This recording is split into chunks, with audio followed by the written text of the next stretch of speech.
الله حکم کوي قمقل یتیم دے بلوغ خوبت باندې نه پويږي هغه له مال نه ورکه تدیر پار چې د مال ضایع نه کی برباد نه کی ولا تؤتوا السفهاء ولا تؤتوا کی خطاب چاته ده همدارنګه د سفهاء نه څوک مراد دي یو قول دا چې ولا تؤتوا کی خطاب ده اولیاء او د یتامى ته چا په تربیت کې یتیم ده او د یتیم سمال له ولا تؤتوا کی هغه ته خطاب ده او سفهاء مراد هم د یتیمانان دي چې په مال کې تصرف باندې پويږي نه شی وسنګ اخلي څنګه به خرڅه په دې قصو پويږي نه یا خماشوم ده او یا قمقل له پوره پويږي نه او اموال دینه مراد سری اموالکم هغه مال د یتیم دی چې د دې ولی سره پروت دی ولا تؤتوا مور کوي تاسو اولیاء السفهاء د یتیمانانو ته اموالکم معنا د هغې مالونه چې تاسو پراته دي هغه له مه ورکوه ولې که وله ور دی کو نو دا یتیم به دا مال برباد کي ضایع به یې کي به سبا محتاج یې که نه نو څه یې کوه او له مه ورکوه حفاظت ته له وکړه نو مقصود به د آیات نه منی د اولیاءو ورکولو د یتیمانانو مالونه هم دقه یتیمانانو ته چې کله په تصرف صحیح نه پوهېږي د یتیم مال د ده مال ورته ویل اموالکم سره دا چې دا مال په حقیقت کې د یتیم دی نو په دې اضافت کې هم تنبیه ده ګوره تا د یتیم مال چې هغه له ورکو دا داسې شو لکه تا خپل مال ورکو نو لہذا د دې داسې حفاظت کوله که چې څنګه د خپل مال حفاظت کې هغې پرنګ حفاظت کوه جعل الله لكم قیاما دویم قول دا دی چې دا خطاب دی پلارانو ته سفهاء مراد دیو هغه بچی دي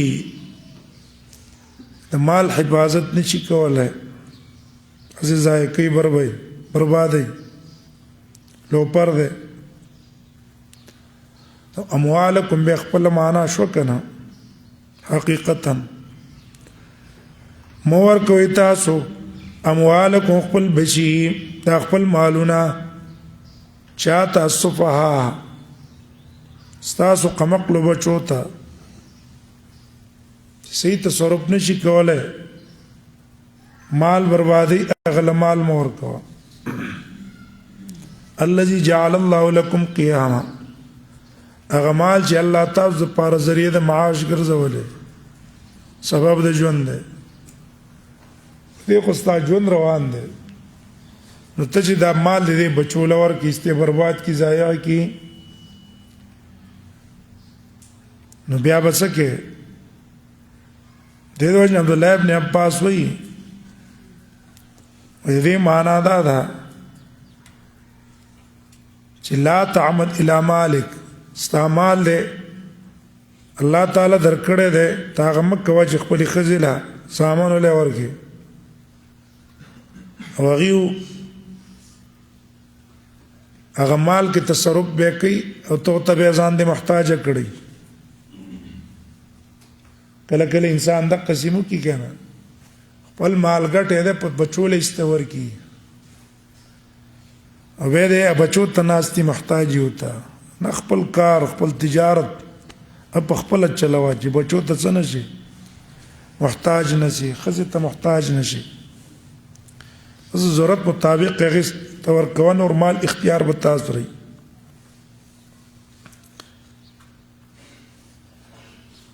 دې کې راجح قول لا ده چې دلته خطاب د ټول مکلفین ته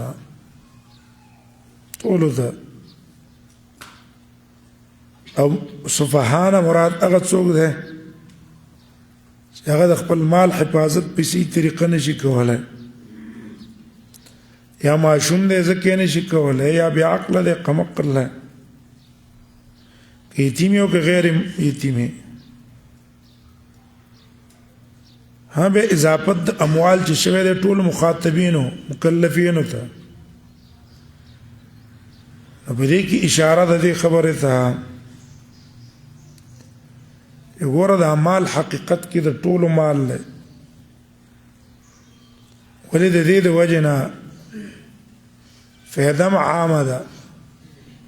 او کمال نو نقصان هم ټول ته ده کنه زمونږ تاسو دا ګرانی ولې ده ګرانی دا ده چې زمونږ تاسو پیسې نشته په خزانه کې خزانه کې پیسې ډېرې پرتې وي نو بیا بخکله دا پیسې زمونږ اوچتې دلې کته کېدی بنو ډالر باندې ځکه ګرانی کې چې زمونږ هغه کم اصل پیسې چې کماله چې خلک کې دي هغه نشته کاغه اصل وې موږ سره زمونږ پیسې به وخت په وخت باندې اوچتې دلې چې اوچتې دلې خرزاني به وې کنه ګرانی باندې پیسې کې هم قوت او طاقت به دیو جن د اعمال چې کوم ده کنه د اجتماعي ده ځکه اموالکم وي د سیموي دا د مال نه اجتماعي استعمال باندې زما معاش ته ما په مالم ستا معاش ته ټول ته خطاب ده بي وقوب ده قمق الله حاکم تمدا حکم لار تمدا حکم ولید یتیم تمدا حکم چې قمق مال سم ورکوه علماء ورکو چې ضایع نه کی برباد نه کی ضایع نه کی التي جعل الله لكم قياما پدې کې الله ذریعہ د ژوند تاسو لګرځولې ولې زیتان اخلم تیمان اخلي دې مال د وجنه زمیدار زمیداری کوي ګلکار ګلکاری کوي کپڑوں والا کپڑے ګنډي کپڑے جوړي پیسو ته داري ضرورت ته کنه دا نه وي به زمیدار زمیداری څه کوله کلکاری به چا کوله واغم د دې لپاره کې چې زبدنه پیسې وګټم اولې زدا کار هغه کس هغه کار کې چې دنه زدا وګټم ورزقهم فيها وكسوهم ها ورکه به پیسې نه صفاو ته خدا درې کارونه وکوا اول ورزقهم فيها خوراک ولور کوا دیو تفیا په دې پیسو کې دویم مقصوم جامع ولور کوا خو ضرورت مطابق توله کپڑے اخلا استعمال دي کی توله خوراک اخلاق دي خوري خو پیسې تاغلم ورکو چې برباد نه کی او دریم وقولوا لهم قولا معروفا او عايدي قولا وينا معروفا مطابق للشرع کہ ګوره دا استعمال له الله ته غټ کړلې او کار کسب باندې پیشي دا مال له زب تعالی درکم پس خبره وسکوا چې دا غي پوجا دا غزله خوشاله ابي دلته ویل کلو ورزقهم فيها وكسوهم دی ورزقهم فيها کی اشاره کړه دیتا چې دې پیسو له خوراک مو ورکوا ځکه دا به اخلاص شي بلکې دا پیسې ول په یو کار تجارت باندې واچوا اصل سرمایه به پرتی او ګټه نه ول خوراک ورکه ورزقهم فيها ځکه فيها ویل من هیونه ویلو حدیث کی مرازی چا صدیتی مال پروتی تجارت دی پکولو کی اسنه چې سن خلاص نشي د زکات د وجنه اون خړلې شي زکات کې خرڅ نشي وقولوا لهم قولا معروفا دیتا وی قول معروف ہے پس د رزق ورکولو د جامونا په دې قول وقولوا لهم ذکر کولو کې اشاره ده چې دا کمی جامې ته دل ورکې یا کم خوراک ول ورکې دا په کلاو مخ ورکې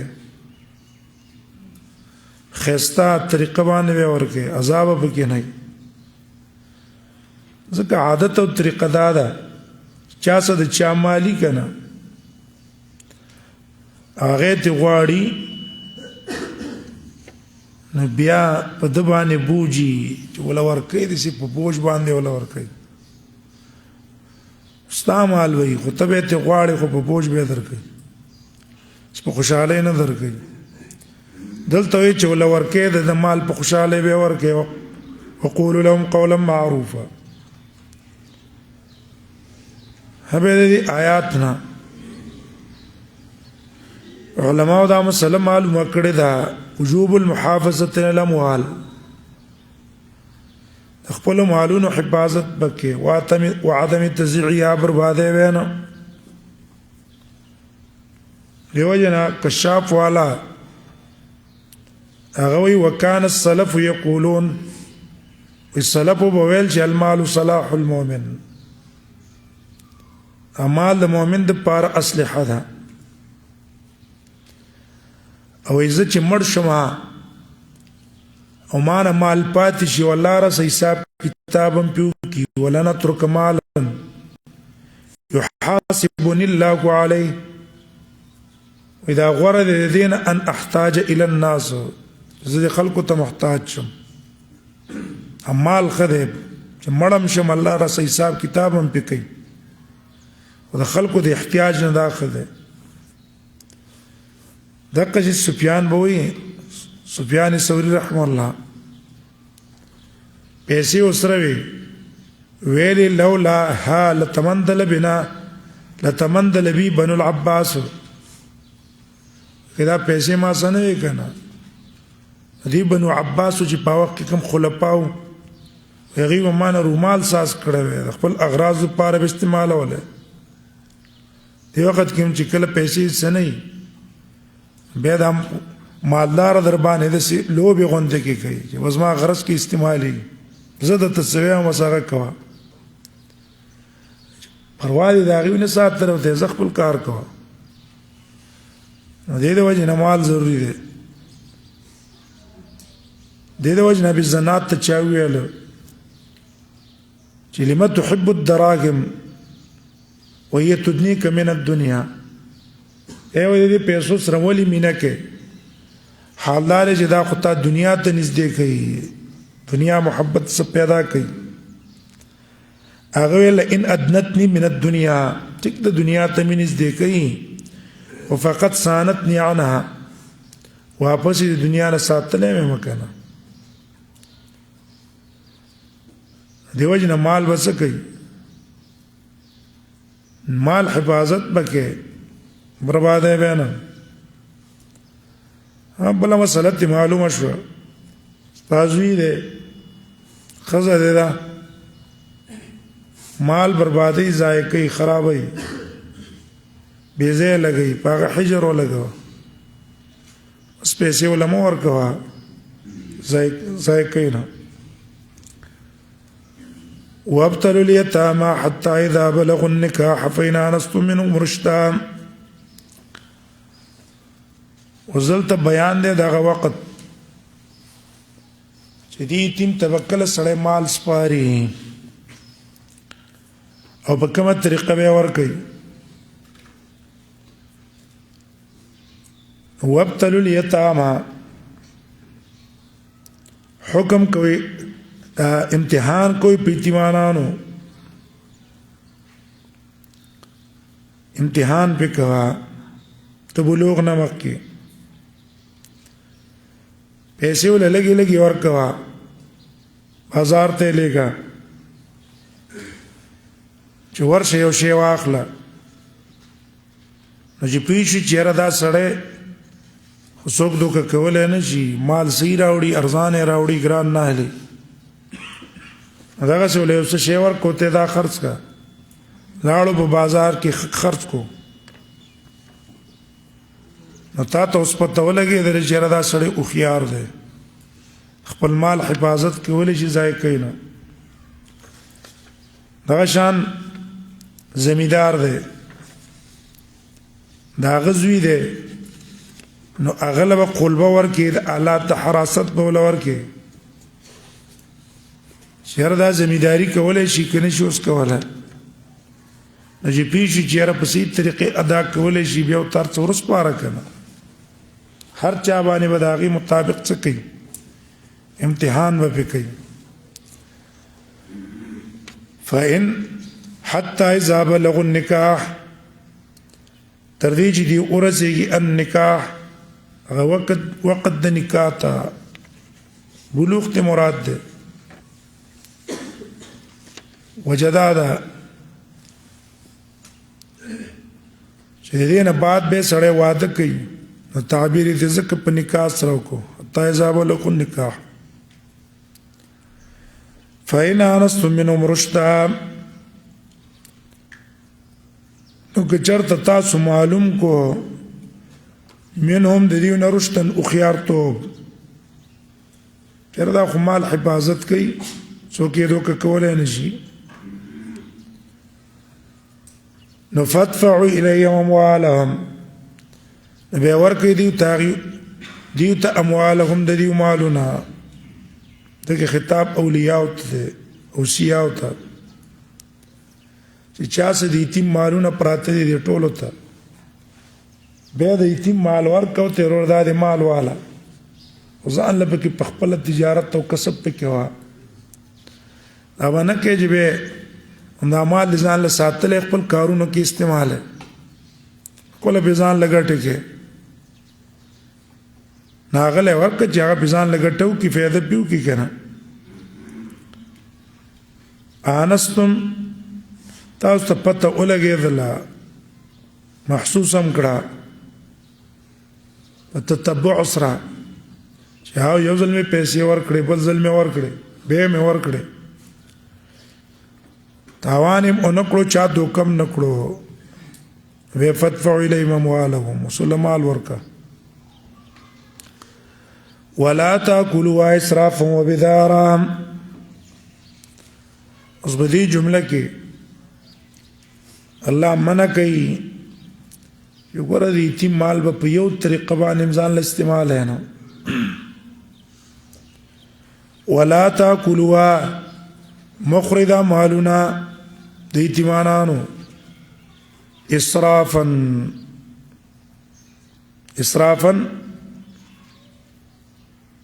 اسراف کوونکي مسرفین وبدارا او جلتی کوونکي اسرافا بدارا دوان منصوب دي بنا بر حالیت د فاعل نا چې پتا کلو کې کم ده اسرافا معنا مسرفین مبادرین میں خریدا مالونا په داسې حال کې چې تاسو اسراف کوونکي او بدارا تادی کوونکي اسراف معنا دا ده دا هغه ضرورت 100 روپو ته ده ترا لګي د 100 روپو په ځای په 200 روپۍ لګي چې دا پیسې زر زر خلاص شي بیا به سره څه حسابونه کوو او بدارن جلتی کې چې د بلوغ نه مخکې کا تخلاص شي چې بس بیا به تو یم چې رستما 100 روپۍ هم نشته په ټولې مې در باندې ولګولې بیا به څه حسابونه کتابونه کوم نه دا مه کوه مقصود په دې جمله کې هغه دا ده چې اے اوصیاء او اے اولیاء ورمال په دې غلطه طریقې هم اون لګوي چې ته ضرورت نه زیاتی په اولګي یا تادی په عجلت په وکي چې حساب بس ختم شي دا مکو ay حفاظت لکوا ان یکبرو دې یری د وجنه جیو بغټ شي به برا سه حساب کتاب کې نو راشه څه کا استولا ختم کا ومن كان غنيا فليستعفف وزلت حکم ذکر کوي چې ګوره یو وسی ده خې وسو طاقت شتا د یتیم د مال نه دی بالکل ځان ساتي هیڅ طریقه باندې دې څه نه کوي ځان دې ته ساتي که فقیر ده که کار لذید یتیم تربیت پاتې کی او که یتیم تربیت کوي نو خپل کار ته پاتې کی او وسشته ده نه به د ځان له مزدوري هغه یتیم د مال نه غستې شي ومن كان غنيا فليستعفف هغه څوک چې غني وي فليستعفف بالکل ځان اوساتي د مال د یتیم نه استعفاف ویل کی ځان ساتل او ځان دې منه کی دا غشینه چې دلت پار حلال نه ومن كان فقيرا او هغه څوک چې فقیر وو نو فليأكل بالمعروف به د خوراک کوي دا غینه بالمعروف مطابق د عرف عرب کې چې څونه مزدوري کیږي وزدای تخپل مزدوري ځان لخلی ولې د ځان بند کړي د یتیم په تربیت کې هغه د مال حفاظت کوي پاغه نظر کوي د باندې نظر ساتي را ساتي دا غي مزدوري تیوالی کنه حدیث کې دا راځي یو سړی نبی صلی الله علیه وسلم تراغه ویل اې د الله نبی ز فقیریم له سلی شیون زما څه وشته ده نه زما په تربیت کې یتیم ده زه څوکم نبی صلی الله علیه وسلم ته ویل کل من مال یتیمک غیر مسرف ولا مبادر ولا متأثل یتیم مال قرآن درې شرط وي سراب بم پکې نه کې تادیب هم نه کې او ځان له به جمع نه کې بس دونه ضرورت مطابق به اخلي چې ستا وخت په تیریږي دا غبه مزدوري شو هغه ځان چاته سپارلې ده یتیم تربیت ته یتیم تربیت کې نظر په ساتي هغه د مال تربیت کې پاغه نظر ساتي فإذا دفعتم إليهم أموالهم وزلت حکم ذکر کوي چې ګوره کله تعالی مال ورکو د بلوغ نه ورستو په دقه وخت کې خیر گواهان انسا هغه په مخ کې ته د مال اواله کا فإذا دفعتم کله چې تاسو ورکاو الیهم دی تیمانانو ته اموالکم داغي مالونا مالم ورکاو فاشهدوا علیهم تاسو گواه انسی پاغي باندې هندي گوانی ولو کې فائدہ ده چې تهمت نه وته لري شي خلکو ته پته ولګي چې ریتیم له څوکړو مال ول ورکړو او هغه چې کوم حق په صحیح طریقې ول ادا کو فائدہ پکې ده دویم فائدہ پکې انفال الخصومه سبا د یتیم لانجوانه شي تمال مال نه راکړه تاسو زما مال د ګوانو په مخ کې به ورکینو دا جګړه به سره نه کوي او بل خپل ذمہواری به فارغ شي کنه وکفا بالله حسیبا او کافی دی الله تعالی حسیبا حساب کوونکې ستاسو په اعمالو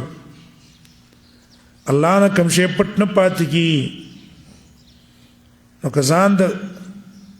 دنیا په کوم د خلکو د حساب نه په چل ځان بچ کو د توي ګورې تیم لکه تعامل ورکو او چل ول له کو ټیک د دنیا کې بخلاص شي او د الله د حساب نه خو بچ کېږي نه کنه په کاردار چې څوکي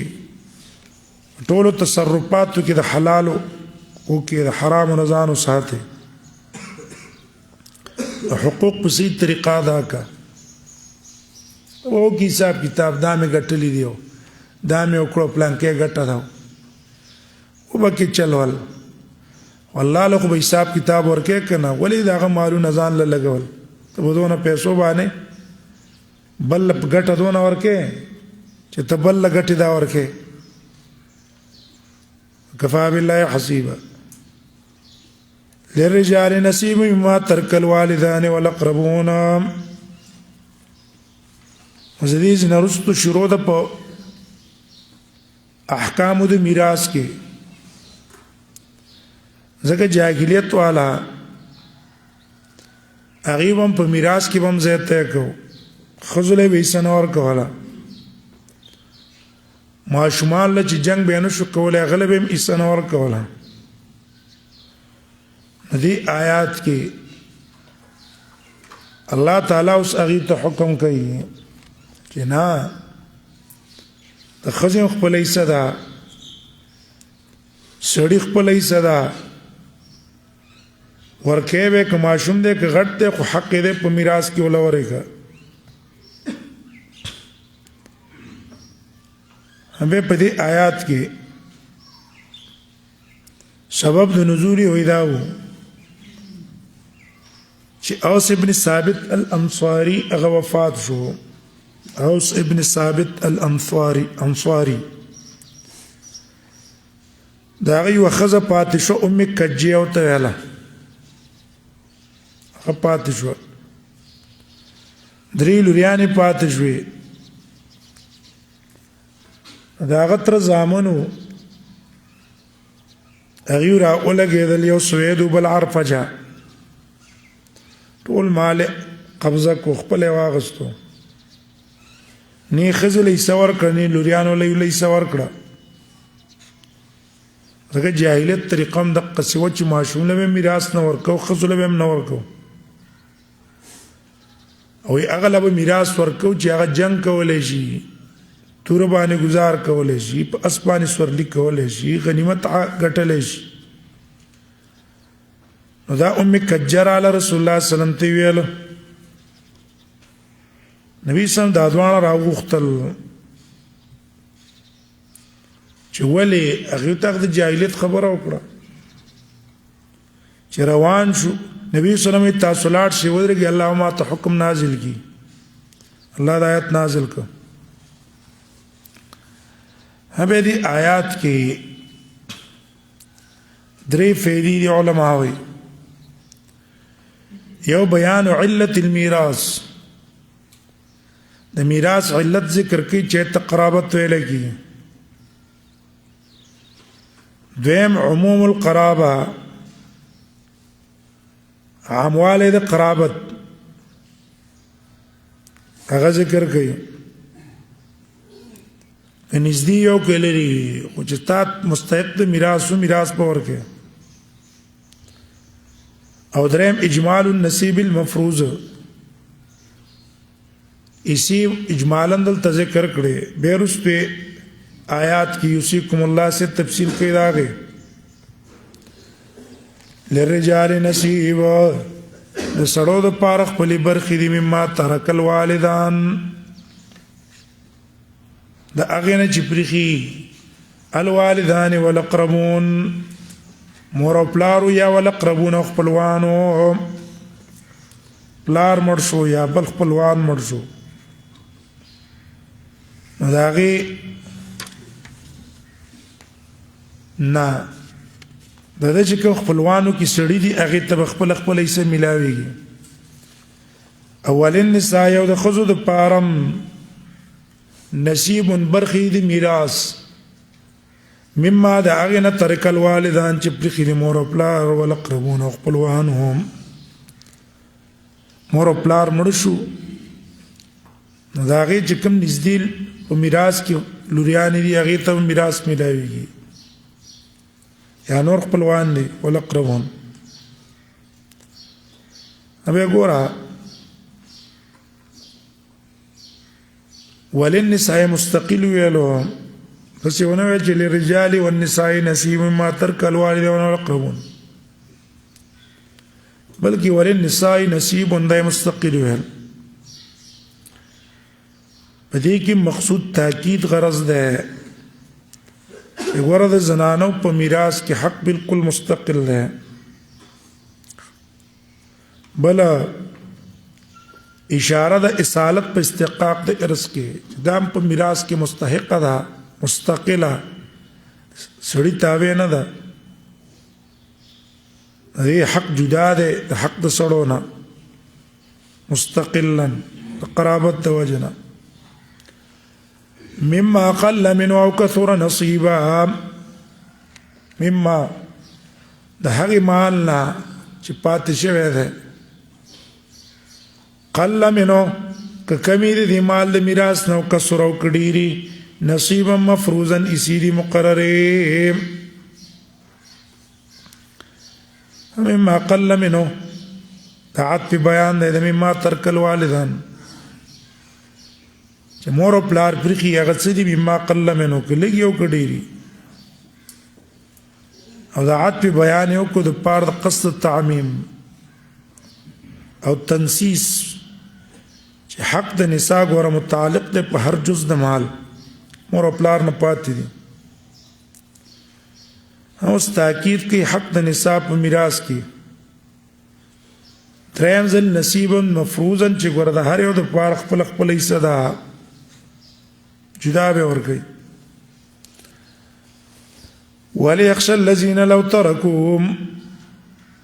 واذا حضر القسمة اولو القربى واليتامى والمساكين اوس دې آیات کې الله حکم کوي په شفقت او په رحم کولو په فقراء او په مساکینو او خاص کر چې کله به میراث تقسیمېږي نو دا فقیران لم چې څور کوي چې هغه خوشاله شي هغه دې آیات کې وإذا حضر قسمة أولو القربى د حضور دا مطلب نه ده چې هغه ته په غسات کې حاضر شي ولې څوک چې میراث تقسیمي کنه په پټ ځای کې تقسیمي کلاو ځای کې نه تقسیمي چې خلک راځي دلته د حضور نه مراد هغه دا ده چې تا ته پته ده چې رزمن په دې خوا کې دا گاونډیان دي دا گاونډیم غریب دی دا مسکین دی دا فقیر دی اگر په وخت تقسیم کې تاسو څه نه دي حاضر نه دي ایمانه ده کله چې حاضر شي القسمت تقسیم تا د میراث اولو القربا خپلوان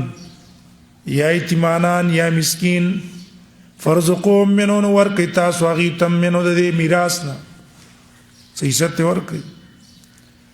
وقولوا لهم قولا معروفا او وايي قولا معروفا وينا موافق د شرعي هغه قربای په یتیمانانو مسکینانو مقدم کړه ځکه دا ډېر اولادي صدقه قرابت د وجه نه یو دویم دیوله شی ورکول صدقه هم ده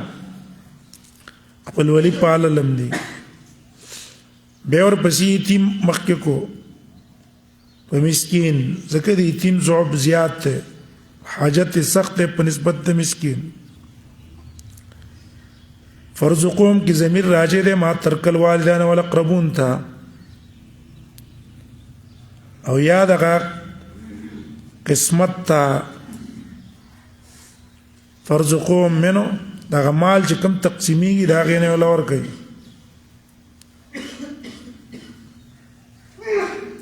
انا ستا خپلوان دي ترور دي دا ماما دي چې دا غي په میراث کې سنشته ته میراث تقسیمي غیلم څور کنه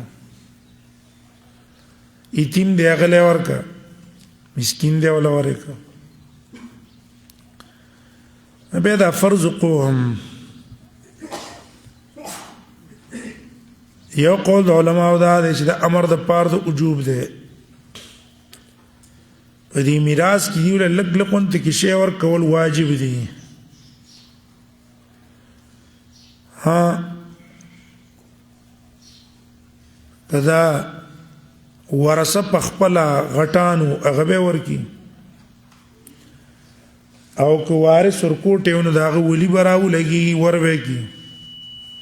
داغه طرف نه د دې لپاره چې دا خپل خپلوان ایتمانان خواو شا کې چې کوم دي هم خوشاله شي. دویم قول لا ده چې ګوره هدي وی ورکوټه یتیم چیو کنه ورکوټه یتیم نو داغه مال خصوص نشي ورکولای کنه ولی به عذر ته پیش کیږي او رضا د معشوم نه داغه خپل طرف نه زنشم درکواله جګټو خپل سینه بچي سوال ورکی. دویم قول د اکثر علما ده چې نه دا امر د وجوب د پاره نه ده مستحب ده که ور ده نه کړه ګناګار نه مکه قول مطابق ګناګار دی دا مستحب ده. کله چې غټان واولیاء ورذي کی ور نه کړه ګناګار نه دي او که ورثه واړو نو بس بیا به تقول معروف وکینو وی وجه دا ده که چرته دا قول د وجوب د پاره وې به په کار دا دی چې الله یې موږ ته مقدار معلوم کړی ہے چې دی اولو القربا یتام مساکین له بچونه یې څه ورکړي لکه عام حقوقو کې الله د هغې مقدار بیان کړی دا به هم کړی دی چې کله مقدار بیان نه کو موږ ته اوس پارله چې څو له ورکه دا دلیل د څه شولو د وجوب شو. دا خو هغه شو هم به بعض علما دا وایي چې دا آیات په اول کې وو دا قول وجوبي کې استحبابي خدا آیات وی منسوخ شوه ده ورستو آیات یوسیکم الله فی اولادکم للذکر مثل حظ الانثیین اغیره بیسا ورکه باقی معنی منسوخ شو. ها پدې کې عبدالله ابن عباس نے قول نقل ہے چې دا منسوخ دی وي. ها پدې کې راجح قول دا دی چې دا آیات منسوخ نه ده او دا آیات محکم ده. دې وجه نه امام بخاری خپل د عبد الله ابن عباس نه قول نقل کړی هي محکمه وليست بمنسوخه دا آیات محکم ده او منسوخ نه ده. همې دې آیات یو معنا دا ده چې منسوخ وانه له ظاهر هم دقه ده د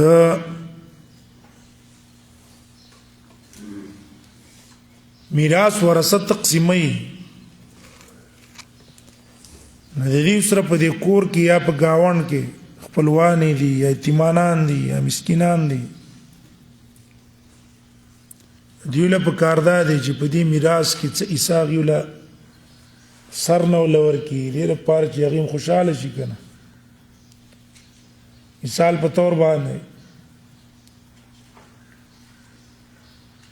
زړی پلار مړ دی او د دې کسانو وريرونه دي دا غيو پلار په پلار په ژوند کې مړ دی نو هغه د میراث نه ملاوي میراث به دا ترونه اخلي وريرونه ته څه نه ملاوي دې ورونه له پکار دادي چې په دې میراث کې دی وريرونه لم څور کی اورندار لم څور کی فرض نه ده ور دې کې دې لپاره چې هغه څه شي خوشحاله شي ولې ته میراث تقسیمې او هغې ته پاتې نه شي نو خفه کېږي که نه دوکې اړه ته رسېږي چې یاره دا موږ څونه بد قسمت دی زموږ پلار مخکې مړ شوی دی سره د نیکه په میراث کې موږ ته حصه میلاوه نه شوه که زموږ پلار ژوندی وی او زموږ ته هم څه شوی وی حصه به رسېدلی وی هغه له ورکړه چې هغه هم پکې له خوشحاله شي اگر که حق یې نشته خو په میراث کې ورله ورکړه چې خوشحاله شي او ورندار دې هم خوشحاله شي دا ورېرونه هم دې خوشحاله شي دغسې نږدې نور خپل خپلوان دي هغې هم خوشحاله شي ماما دی دی ترور دی ده یا دغسې عام یتیمانان دي هغوی له څه حصه ورکړه هغوی به هم خوشحاله شي دعاګانې به ورته وکړي عبدالرحمن ابي بکر هغه پلار مړو عبدالرحمن د پلار میراث یې تقسیماوه عایشه رضی الله عنها د دې ترور و میراث کې حق نه و هغه ژوندی وه دا را ولګېدو عبدالله ابن عبدالرحمن څونه چې په دې پاغزي کې مسکینانو خپلوانو د پلار په میراث کې ولې حصه ورکړه او بیا دا آیات ولستلو اذا حضر القسمة اولو القربى دغه شان عروه بن زبیر هغه هم چې میراث تقسیمو دقه کار یې کړی ابو موسی اشعری هم دقه څه حکم کړی و چې داسې کار وکړي سره وایي آیات څه نه دی منسوخ نه دی محکم دی میراث کې به څه وله ورکړې میراث حق نشته څه وله ورکړه د دې لپاره چې هغه خوشحاله شي او دا قول راجح دی ځکه صحابو د هغې مطابق عمل کړی او آیات المیراث سره سر تعارض ته دی نه هغې کې خو ایسي تقسیمې کړي دي دلته وایي د ایسو نه په غیر لږ هسې مال تقسیمې په اسانه تا ته راغلی دی دوی هم پکې څه ورکړه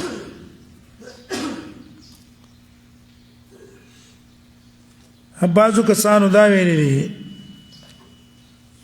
چې وإذا حضر القسمة اولو القربى نه مراد همدقه ورثه دي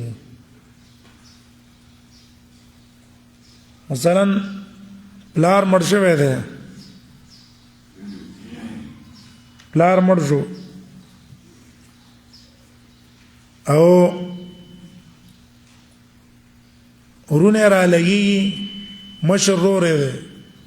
کچرونه او ترال موږ له میراث تقسیم کا قاسم حق په میراث کې شته دی به را ولګېږي میراث نه دی لږه لږې حصه ورله ورکړي چې نه د حوالې خپل ضرورت پې پوره کوي ودرېږه موږ اندازه پوره ولګوو چې بس موږ په پلار خو د چا قرضونه نه و چې هغه قرض یې ادا کړو یا په نور چا باندې کومې پیسې دي چې هغه ټولې څه کړو راغونډې کړو بیا به تقسیم په قلاره وکړو تر هغې وخته پورې به دې څه وکړي ګزاره پې وکړي دا یې معنا ده نو صحیح قول دا دی چې آیات منسوخ نه ده وليخشى الذين لو تركوا من خلفهم ذرية ضعافا اوس دې آیات کې تیزی ورکوي احسان کولو یتیمانانو سره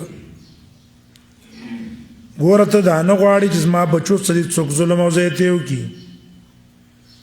نو دغسې ته هم د یتیم مال مه خوره ځکه د هغه پلار هم دا نه غواړي چې زما زوی سره څوک زیاتې وکړي وليخشى الذين ودېرېږي هغه کسان د څه نه ظلم د یتیمانانو نه وليخشى ځان دې بچ کې ودېرېږي د ظلم د یتیمانانو نه الذين هغه کسان لو ترکو کپریدی من خلفهم رسولین ذریة بچی ضعافا کمزوری خافوا علیهم چې دی ویریږي پاغي باندې د ظلم د غیر نه سمانا وليخشى الذين لو ترکو په دې آیات کې یو تفسیر د علماو دا ده چې ګوره دا حکم د امدقه اوصیاو ته د یتیم مال د چا سره دی هغه ته وی ګوره دی یتیم له د خپل مال ورکوه ظلم وسم کوه ته په خپل بچی باندې ایریږي د ظلم نه چې څوک څه زیته ونه کی مری یتیم پلارم د خپل بچی سره په ظلم کولو خپه کیږي دا غي سره د قصو کنه پیمانه شو معنا مقصو کړه ولې ښه ودیریږي مارزان دی بچ کی کسان لو ترکو من خلفهم که چرته پریدي ځان نرستو ضعاف ذریتن بچی کمزوري واړه بچی دي کمزوري دي کار کسب نشي کولای ګټه نشي کولای او خافوا علیهم دی ایریږي پاغیو بل د ظلم نه چې رزما بچو څوک ظلم زیاته ونه کی تم دقه څه وک کنه ولی یخشا عن ظلم الیتامى تم په دې یتیم ظلم مکوا بلکې فلیتقوا الله د الله نه دی ویریږي یتیم سره ظلم او زیاته نه کوي اول یقولوا قولا سديدا او وایي قولا وینا سديدا موافقه د حق شریعه مطابق خبر هغه څه کوي کنه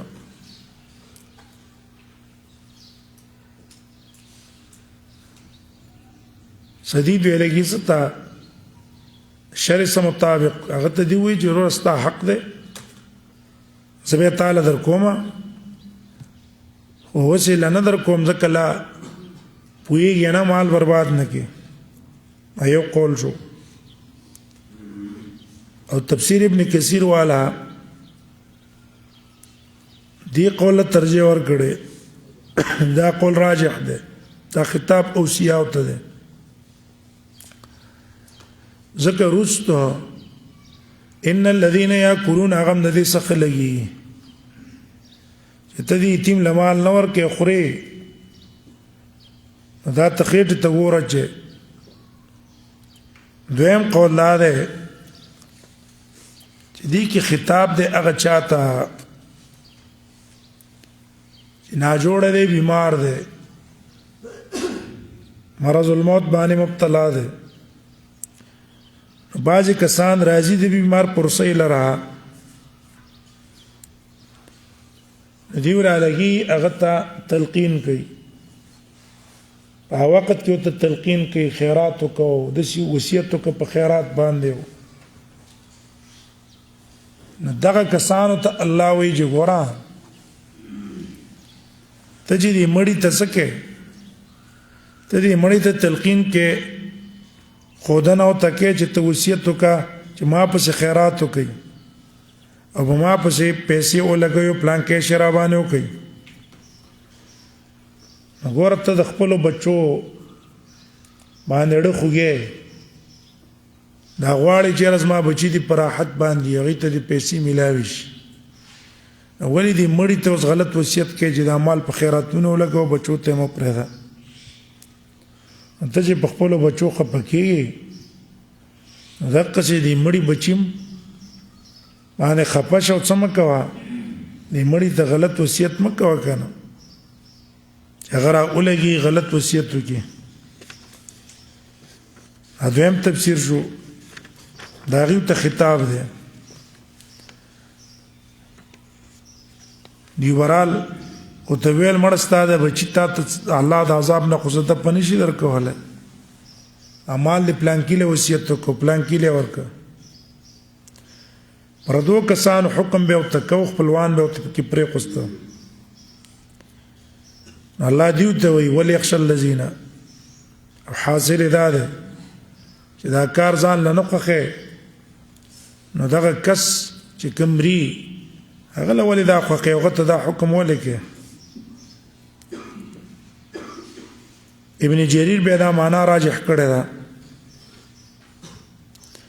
چې په ټولو مانو کې دا معنا اولاد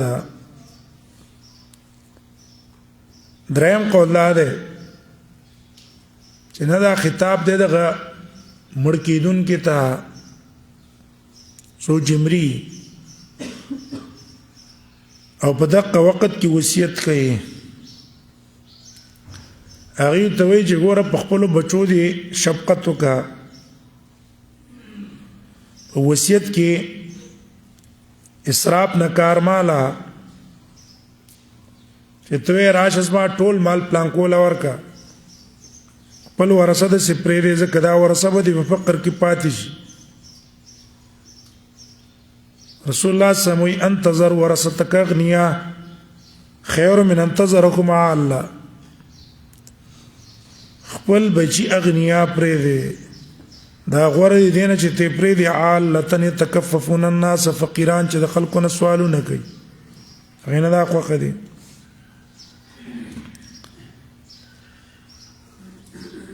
ادریم تفسیر شو صحیح دا چې دا دریوانه قسمونه پکې داخل دي هر یو تداوی دا مکوا خپل بچي پرې دی بل وصیتونه کې دا مکوا دارنګ مړی ته غلط تلقین مکوا نو دا شان چې تاسو مال دی یتیم دی دا ته مخرا ولورې کا استاد بچو شان اوغانا ذریه ضعافا صفت د پار د ذریه ابه ګورا توصیبی د ذریه په ضعاف وکړلو د پار د باعث کول په ترحم شفقت په وکا او تیزی د په امتثال چې دا اومنه دا ماشومان دي کمزوري دي خافوا عليهم فليتقوا الله وليقولوا نوديري دي د الله نه وليقولوا قولا سديدا او وايد وینا سديدا برابر د حق درېوانو ته خطاب شو کنه ها کده وسیدې نو یتیم ته خسته خبرو کی جو رستا مال له تعالی مساتل ده تعالی حفاظت کو کله چې غټ شوی تعالی به درک یا چې هغه کس ته هغه دی تسدید ویناو کی کنه یو ورا خیراتونه میراتونه په څیر زما او په خلکو یې مخورا پرې د خپل بچو ته چې سبات ته دا بچی دعاګانې وکي استاد احسان په ځان باندې یاد لري دا او ته وایا قولا معروف ان الذين ياكلون اموال اليتامى ظلما اوس دې آیات کې تاکید دې د مخ کې اوامر او نواهی مخ کې ذکر کو چې ګوره د یتیم مال کې د الله نه ویریږي دلته وی ګوره د یتیم مال خړل د سیله کو خېټه ته ور اچول هدي دونه تاکیداتو کې شفقت د اسلام په دې یتیمانو غیوان شفقت کوي ان الذين يقننا كسان ياكلون اموال اليتامى يخري مال اليتيمان ظلما فظلم ظلم اغیل کی بغیر طریقې شرعي برابر کوارث ده کولی ده یا بل یو تنده خو چې مال خوري ظلما دا قول اوکو د پاره د قباحت د کسانو چې ګور دی مالم خوري او په دې کې په یتیمانو ظلم کوي د څه کسانو چې داغي په وس کې او طاقت کې ځان د پام نشته ځکه ما شوم دی یتیم دی ابه دا قید د عقل به حالت الظلم یو کو ولکل کله سړی به دی یتیم مال خوري خو ظلم به پکې نه وي لکه مخکې تیر شو فقیر دی ولی دی فقیر دی نو هغه د خپل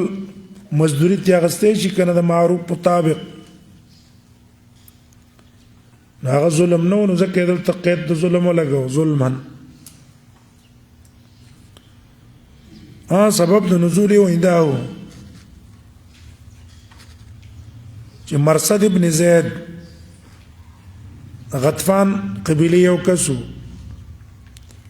داغه په تربیت کې ورارو یتیم داغه مال استپ نه حق خوړلو الله د آیات نازل کو یا کو انما یاکلون یقینا دی اچي فی بطونهم په خپل خېټو کې نارن ور دې کې ما خدمه معنی دي کنه چې یا خو حقیقت باندې بنا ده قیامت پر ورځ باندې الله دی ولا دې ور کې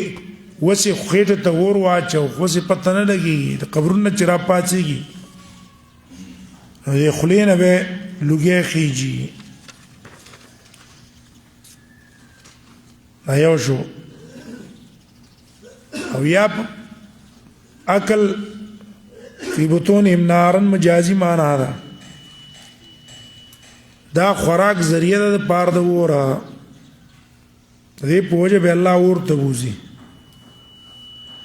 حرام مال خوري چې دا سبب دی د پاره د ور ابه عقل ذکر کو مکه تیر شو اکثر الله لفظ د عقل وای سود کې عقل په بل شي کې عقل وجداد چې اکثر مالونه په خوراک او اسکا کې استعمالېږي یعنی دا شامل له ټولو شینو ته د یتیم مال هر حرامه طریقه کې استعمال کو دي ټولو ته دا شامل نه نو انما يكونون في بطونهم نارا وسيصلون سعيرا او زر دې چې داخل بشي سعيرا او ور لمبي وون کتاب ایت به الله بوزي ياكلون في بطونهم مخکې مونږ تاسو ویلو چې په خېټه کې خوراک وکړو یا خو فی بطونی د تاکید د پاره ده ځکه خوراک کې خلق خېټه ته نو فی بطونی د تاکید د پاره شو ولا طائر يطير بجناحيه الا امثالكم او یا کنایه د سنا په ډکه خېټه باندې خوراک کوي دا معنا انما يكونون في بطونهم بدك خيټه ور خېټه تا چي سعيرا كده تنكير دې غرض د پاره دی چې ور ده مبهم چې داغي غایا الله نه بغیر بل چاته نه معلومه خېټه به الله بوزي يوصيكم الله في اولادكم مثل حظ الانثيين وزديز نرستو تفصیل له دا حق د وارثینو کې مکه اجمال کو للرجال نصیب وللنساء نصیب الته اجمال څه ذکر کړي اوسې تفصیل څه ذکر کړي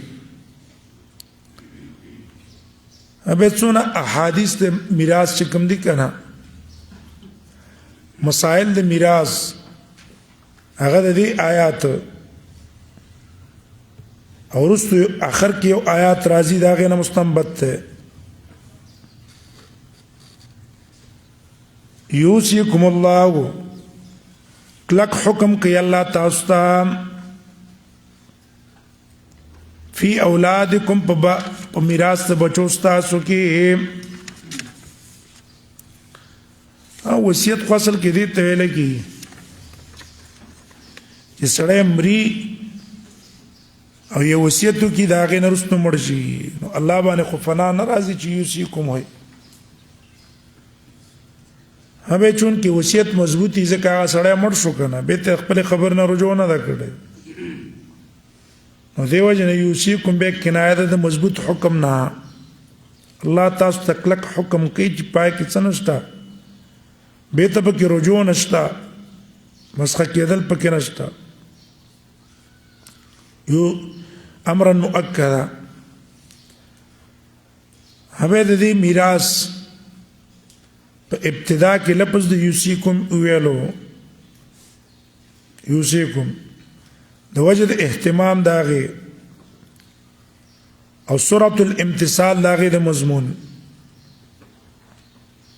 یوسیکم صيغه د مضارع استعمال کړه د پاره د تنبیه د دوام چې دا حکم تاسو الله ار وخت کوي فی اولادکم ستاسو د بچو متعلق دا اولاد اویل ابناء اونویل زکه کله د ابن اطلاق کیږي په غیر زائز وي هغه له په میراث کې حق نشته دارنګي ابن البنت د لور په ځای باندې اطلاق کیږي هغه له میراث کې حصہ نشته یا استاذوی د دا غزوی د استاذوی ستا په ژوند کې مړ نو سیتم ابن وای کنه هغه له میراث نشته نو ځکه اولاد ویل اولادکم هغه میراث د اولاد مخکې کو هغه بیان ځکه اقرب الناس الى الانسان په ټولو خلکو کې انسان ته بچی ډیر نږدې بلاره تعلق د انسان د اولاد سره دا سختی په نسبت د تعلق د نورو پورې نورو سره دونه تعلقات نه لکه څنګه د بچو سره للذکر مثل حظ الانثیین نارینه په شان تر دوه برخو د جنکوي انا دا د دوه جنکی په یو الګ سم مساوي اوبه ګوره دلته للذکر مثل حظ الانثیین ویلو د سیونه ویل چې للانثیین مثل حظ الذکر یا للانسان مثل حظ الذکر ځکه مقصود هغه د سړي فضیلت ته او مرتبه د دې په زنانه اوچت ته یو بل ذکری ویلو اشاره وکړه تک معشوم دې کغټ ته کو چالک دې ابول اور کې بل اشاره وکړه د زنانه میراث ته چې ور په شریعت کې د زنانه میراث مؤکد ده ځکه هغه مشبہ به کړي ده کنه صحیح له وسونه ورکه دوه خزو حساب ورکه هغه حق مضبوط شو فإن كنا نساء نو کچرته دا جنکې ایزو سره نو دې مړي سره بلوریان دي او فوق سنتين د دوه زیاتی دوی د دوه زیاتی عبد الله ابن عباس نا قول نقل له کدوم وی داغه د پاره بنی می او چې دوه زیات شوي به ول سلطانی خدا قول د جمهور نه خلاف ده د دوه عبد الله ابن عباس په ته خپل قول نه څه کړي رجوع کړي کدووی هم سلطان کده دون زیات هم سلطان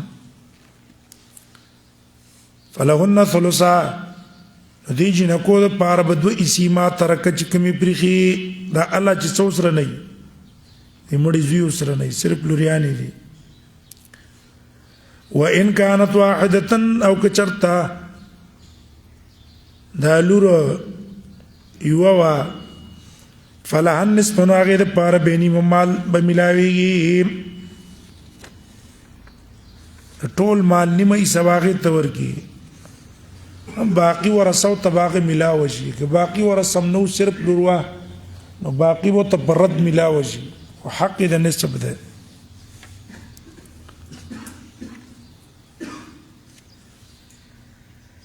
ولی ابوي وزدیز نرستو میراث ذکر کوي د مور او پلار ولی ابوي او د پار د مور او پلار د مړي ابوي کی ضمیر دی میت تراجه ده اگر کمخ کې ذکر نه ده خو سیاق او سباق دلالت کوي پاغي لكل واحد منهما هر یو د مور او پلار نه سدس شپږم ده پلار بهم شپږم اخلي مور بهم شپږم اخلي جدا جدا دا نه چې ګینه په یو سدس کې بدوانه شریکی نه د ټول مال شپږم او پلار لمور کې د قصبه شپږم مور لمور کې مما ترکا د هغه مال نه چې دی مړی نه پاتې خدا کلا ان کان له ولدن کده د بچیو د مړی زیو یا لوروا پلار ته به سدس ملاویږي مور ته سدس ملاویږي فإن لم يكن له ولد او کچرته دی مړی د پاره بچی نو سره بچیشته ده نه نی لورشتا نی زویشتا نو سېشتا نو سېشتا وورثه ابواه کو په میراث کې ویوړو د لر صرف مور او پلار دی بل څوک نشته نو په دې ټیم کې فلوم ثلث مور له ثلث ورکی چرته رونو په سلسل باقی ده اخذ او خاوند سره خزو خاوند کې یو تنو به سلسل باقی ده قدم نو سلسل کل ده فإن كان له إخوة ها کچرت دې مړی رونو ټیک دا راجه قولاد چې رونه میراث نه وړي د پلار سره او دا اتفاقی مسله ده خو مور یې سکړه د درېمه نشپګم تبوتلا فل ام سدس مور د پاره به شپګمې مور له شپګم ورکه باقي ټول مال به پلار والی ومن بعد وصية يوصي بها أو دين من بعد وصية وګوره پس د ناپېژولو د وصیت نه من بعد وصیه معنا من بعد تنفيذ وصیه یوصي بها چې دې مړي پاغي وصیت کړی او با ناپېژ کې او دین یا پس د ورکولو د قرض نه مقصد دا دی ګوره میراث په کله تقسیم ہے اول چې په دې مړي کوم قرضونه دی هغه به ورکړي به دا هغه نه جرستو کم پاتې شو نو کې دې مړي وصیت کړي وصیتونه بنا پس کې سلس پورې وصیت نافذ ده ها دا هغه نه رستو چې کم مال پاتې شو نو ورثه به په دې طریقه تقسیم کی هم سوال لا ده چې عام په ترتیب کې قرض مخ کې ده د وصیت نه سړی چې مړ شو اول وخت کفن او دفن باندې پیسې بدل لګي د مال نه دا غي نه رستو بیا قرض هغه به ادا کې د قرض نه رستو به وصیت لڅکه نافذه حال دار دلته وصیت مخ کې کو قرض رستو کو نو نقطه اصل کې دا ده چې ګوره د وصیت طلب کوونکی اصل کې کمی څوک نه غواړي د شرم د وجنه او قرض خو خلک غواړي کنه مطالبه د خپل قرض کوي چې مال قرض راکا نو دلته او توي ګوره د اهمیت د وجنه دا مقدم کو کاغه نم غواړي تی څه کا تا لازمه د چاغي له ورکه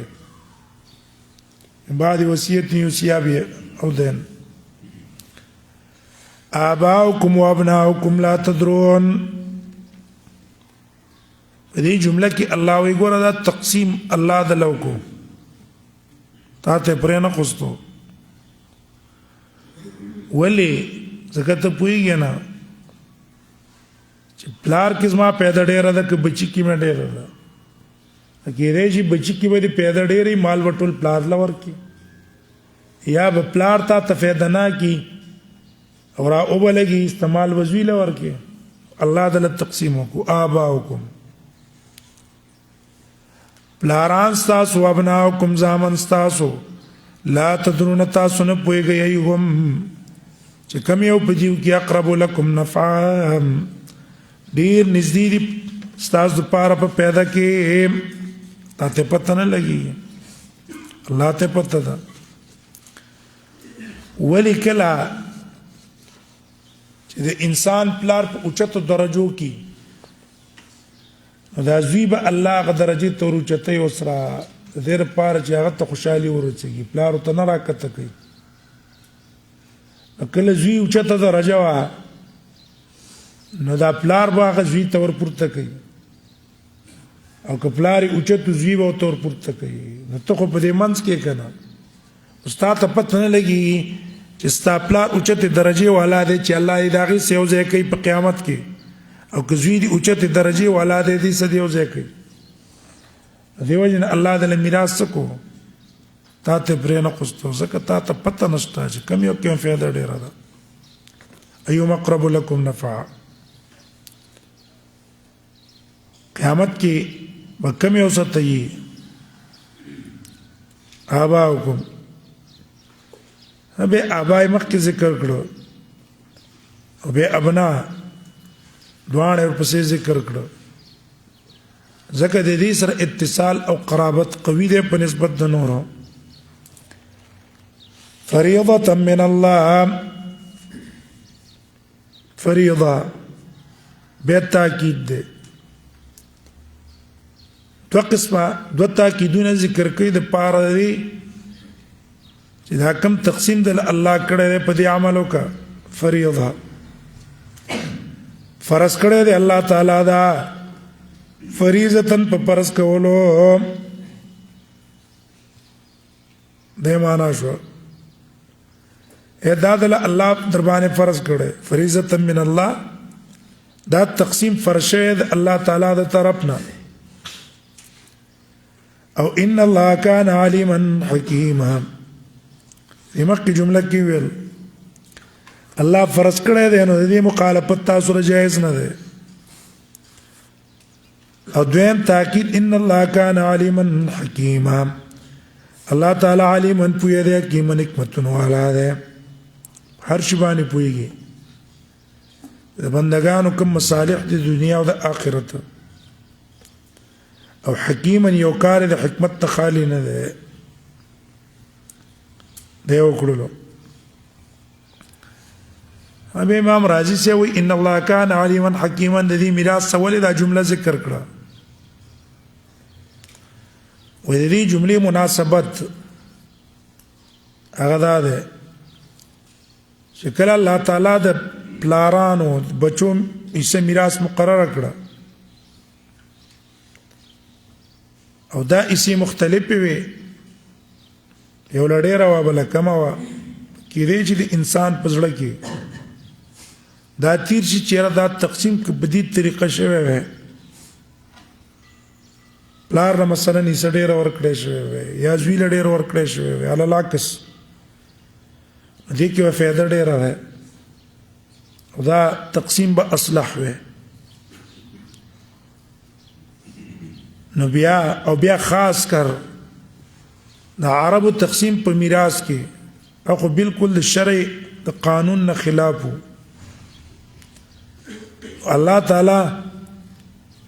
په دې جمله کې دغه شبهه ولا زایل کړه الله علیم دی حکیم دی هغه چې کوم تقسیم کړي په دې کې خیر او فایده ده هغه په سلاټ شه مخکې ویل ایوم اقرب لكم نفعا ولكم نصف ما ترك ازواجكم دا اوس عربیته د زواج سبب د نکاح د وجنه چې وبل میراث وړي نو دا اوس میراث الازواج ذکر کوي ولکم او تاسو لپاره خاوندانو نصف ما ترک ازواجکم نیم مال وي د هغه نه چې پرې خستاسو خزو د خزه ټول مال کې بنی مخاون اخلي کله ان لم يكن لهن ولد که چرته د خزو بچی نو خزه بچی نشته نو سه نشته نیم مال به خاوند والی او باقی نیم به مور پلار والی مخکې تیر شو ورثه به والی فإن كان لهن ولد نو که چرته د خزو د پاره بچیو فلکم الربع بیا به تاسو ته څلورمه میلاویږي مما ترکنا د هغې نه چې دیو پرېښي څلورمه به ته میلاویږي مما ترکنا دې ښځو نه خو من بعد وصیه پس د نافذولو د وصیت نه یوسی نبیا چې د ښځو وصیت کړی او دین یا پس د ورکولو د قرض نه د ښځه کوم قرض یې هغه به ادا کړي که وصیت یې کړی هغه وصیت به ورله نافظ کړي د هغې نه وروستو چې کوم پاتې شو به پې تقسیم کړي یا به څلورمه خاوند له ورکړي یا نیمه ولکن الربع او د دې ښځو دپاره څلورمه ده مما ترکتم د هغې مال نه چې تاسو نه پاتې شي خاوند یې مړ شي ښځه یې پاتې شوه نو څلورم به ورکې کله ان لم یکن لکم ولدن که چېرته ستاسو بچي نه و ستاسو بچي نشته یا د دې ښځې نه یا د بلې ښځې نه بچي دې نه وي بیا به څلورمه ورکې فإن كان لكم ولد كچرت استاذ پار بچیو فلهن الثمن ناغه توبه اتم ورکه مما ترکتم دغمان نجتا سپریخیم ومن بعد وصیه پس د ناپیزولو د وصیت نه توسونه بیا چې تاسو وصیت کړی پاغه او دین یا پس د ورکولو د قرضونو نه چې قرض به تاسو ورکړي معلوم شو دا چې میراث د ښځې کم دی په نسبت د سړي هغې په مال کې دا وجه ده هغه کې احکام ورپورې متعلق دي نو سړی پورې ډېر احکام دي چې ښځې پسې هغه نشته دی نو میراث کې مو لیسې هم ډېره ورکړه وإن كان رجل يورث كلالا وزدلته یو حکم ذکر کوي د هغه سړي چې بچي نشته پلار یې نشته او مړ شو ورونه یې دي د هغه میراث ذکر کوي هغه ځین کې کېنه وي رونه درې قسمه دي یو هغه رور دی چې هغې ته عیني وایي مور او پلار دواړو کې سړي څه شریکي دې ته عیني وایي شقیقه ورته وایي دویم رور دی علی پلار کې څه شریک دی په مور کې د نه بیل دی د دې دواړو رونو حکم د آیات د صورت په آخر کې به راځي هلته به د هغې میراث ذکر کېږي دریم قسم هغه رور دی چې هغې ته خیفي وایي مور کې د څه شریک دی پلار کې بیل دی دلته د هغې میراث ذکر کوي وإن كان رجل او که چېرته دا مړی سړی وي یورث په میراث کې وړلی کېږي کلاله بوره کلاله اصل کې لغت کې ویل کی احاطه ته راګیروالی ته اکلیل هغه امیل ته ویل کی چې زنانه په دې سر باندې ږدي ځکه دا هم د سر نه راتاوي که نه ځکه ته اکلیل وایي نو کلالم هغه چاته ویل کی لا ولد له ولا والده پلار هم نشته زامن هم نشته نه جینکۍ شته نه هلکان شته گویا کې دواړه طرف نه نسب یې څه دی رابند شوی دی راګیر شوی دی تکلله النسب نه دی پچ دی دواړه طرفه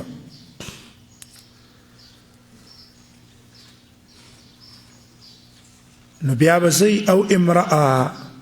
او یا دقسې ښځه یې مړه شوه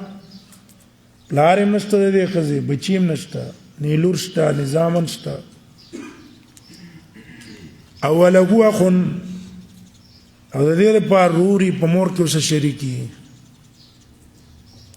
او اختن یا خوري وي د دې سړي یا د دې جینۍ د دې ښځې ورور سره دی نو څه به کوي نو هغې له بس مثال به ورکوي نو فلکل واحد منهما السدس دار یو د پاره به السدس شپږمې سدس به شپږم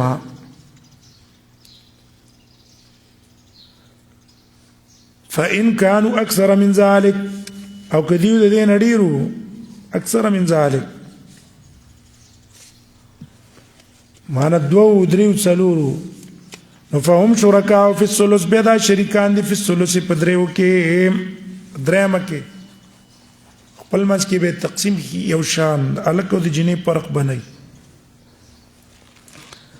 ومن بعد وصيه پس د وصیت نه یوس ناپیزولو د وصیت نه یوسا بیا چې پاغي وصیت کېدلی شي وصیت یې کړی ول به وصیت ناپیز کې بیا به دا تقسیم کې او دین او یا پس د ادا کولو د قرضون نه که په د باندې قرضي غیر مضار غیر مضار دا متعلق ده په فعل مقدر پورې کونو غیر مضار وشي ورتاسو غیر مضار ضرر ورکون کی بنئ په دې وصیت کې به زیاته ظلم د ورثو سره کې ہے چې ترا اولګي اقرار کې په خپل ځان باندې د قرضونو حقیقت کې پتا قرض نه دی چا خو ته د پلان کې را باندې دون دي د پلان کې را باندې دون دي د دې لپاره چې دا پیسې غیب ته ورکړې شي ورثو ته سپاتې نشي دا مکوا هبه دا جمله ذکر کړله غیر مظاهر میراث د خور او ضرور سره خېپیرونو مخکم داو خزکمو من بعد وصیت یوسینا من بعد وصیت توسون هکي غیر مظاهر نو همدارنګه مخکې د اولاد او د مور او پلار کې غیر مظاهر نو دلته دا قید ذکر کو تاکیدا لحقوقهم پار د تاکید د حق درونو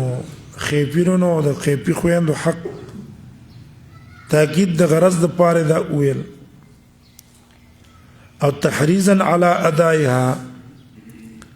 او بل تیزی ور کول دي په ادا زګر دي حقوق دا مزنه و د ضیاع او د اهمال چې کېدی چې څوک په تڅونه کې عمل به کې کنه ضایع به کې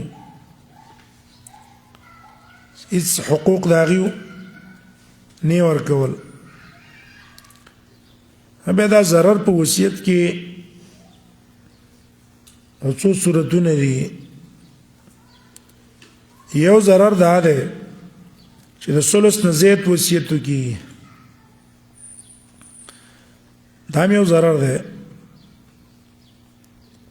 اگر که ناپیزم نه ده د ثلث نه بزیت ناپیزی کېم نه ته ما ټول مال ورک نیم مال ورک پلان کوله ورک نه ثلث پورستا وصیت ناپیز دستا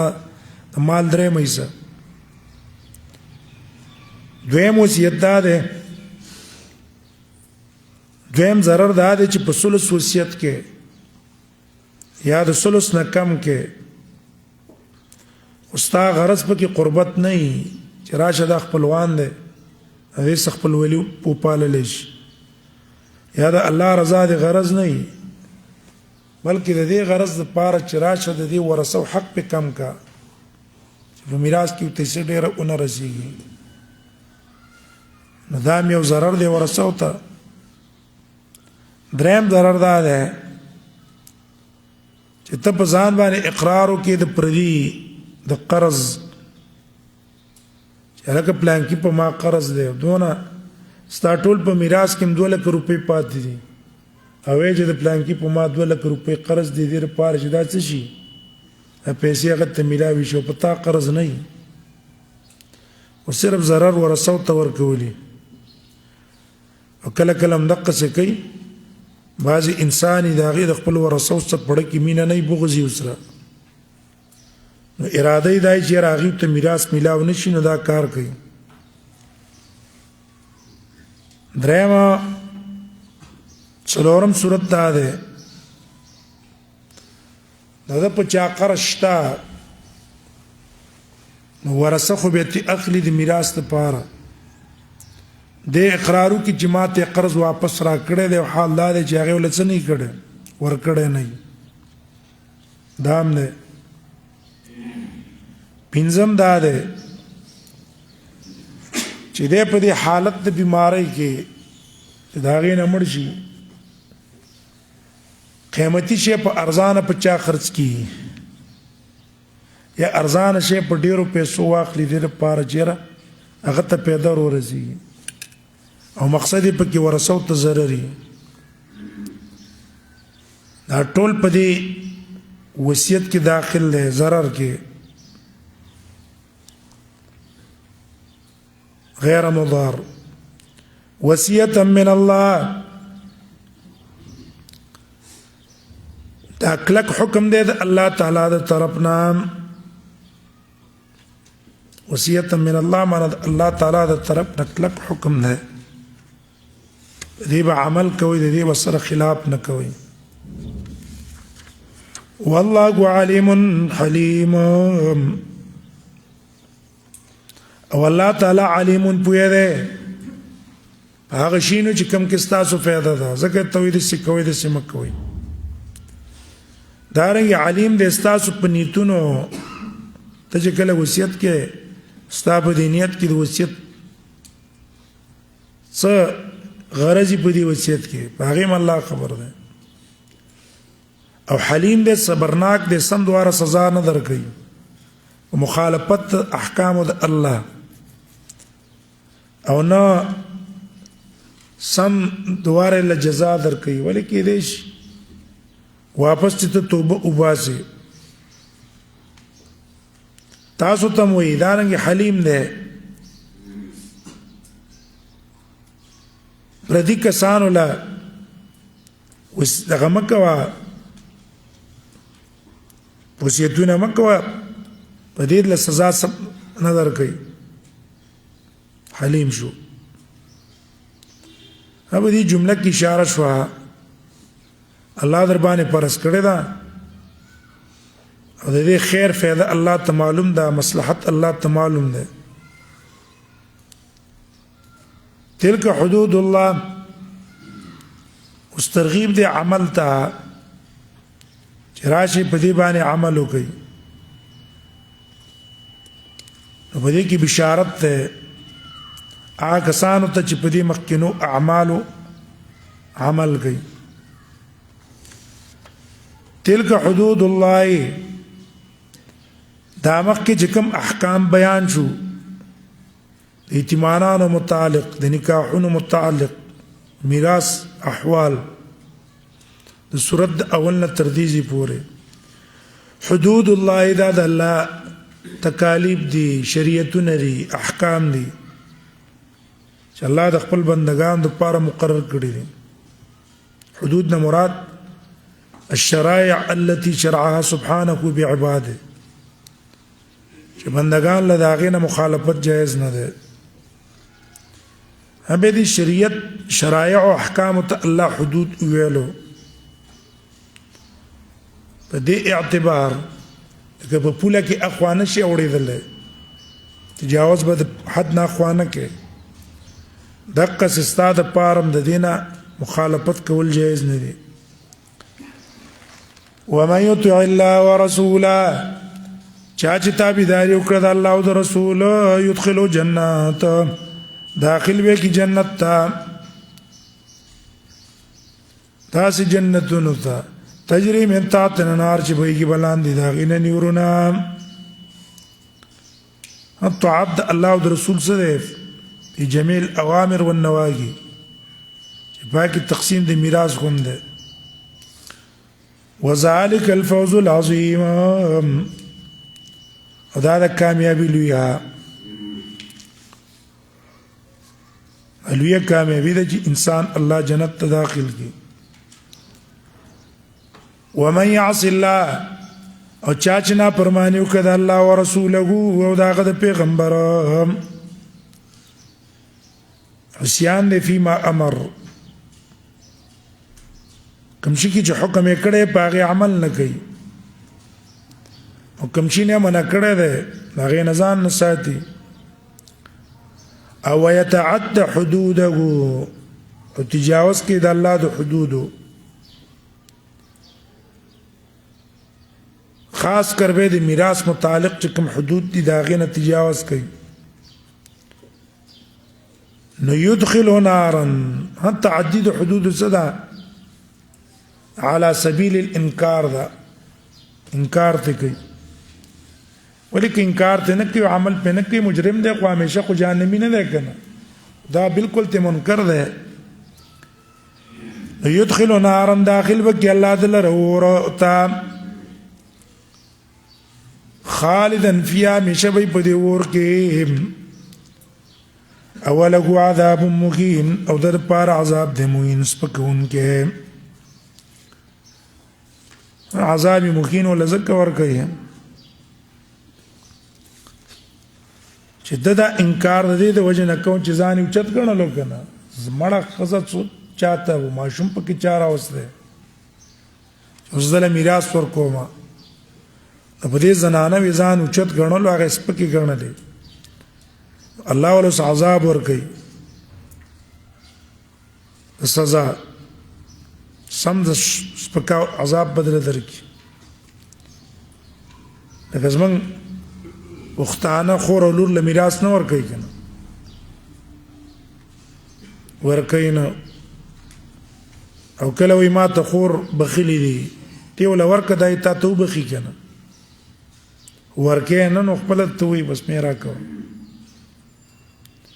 ورکه هغه حق ده هغه میراث ده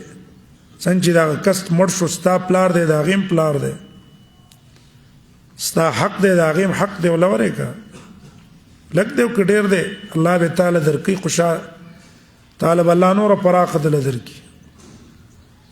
ډیر دیندار خلق ځان ته وي سره دیندارینا او ماغه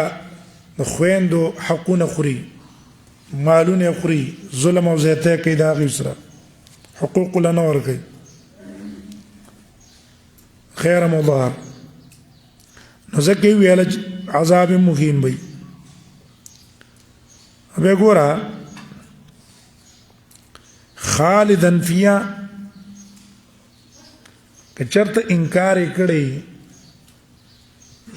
نو بیا خو به همیشه به کې پروت دي ځکه کافر دی او که انکار نه دی کړی خو بس نه ور کوي نو بیا به خلود نه مراد مقصد طویل دی وخت پورې به الله ورته ورواچي به تر وباسي ها د جهنميانو بارک خالدن ویلو او د جنتینو بارک خالدین فی ویل جمع یو د دې وجنا چې ګوره جنتین چې کوم دي هغه به شپارس نور لکې نو کله چې یو تن په بارک شپارس کو الله دا غي شپارس قبول کړو خدای به ځان سره جنت ته نباسي کنه دا سوال ته په جنت کې نو ځکه خالدین ویلو همیشه وي اور چې کافران دي دا یو اهل شپارس نه دي دې د وجنه جهنم ته بزان لذي او په غزه کې بزان لې یو دې د وجنه دیم اشاره ده ته چې جنت کې اوسېدل چې کوم دي د جنتین وعلى سبيل الاجتماع دي اجتماعي زندگی به التا یو بل سره ملاقات کوي ملاوي کې به یو بل سره او دې اجتماعیت کې اصل کې تازگی انسی زړه چا سره ملاوي ځان لځه کې خپي او کافران چې جهنم ته الله بوزي ځان له بوزي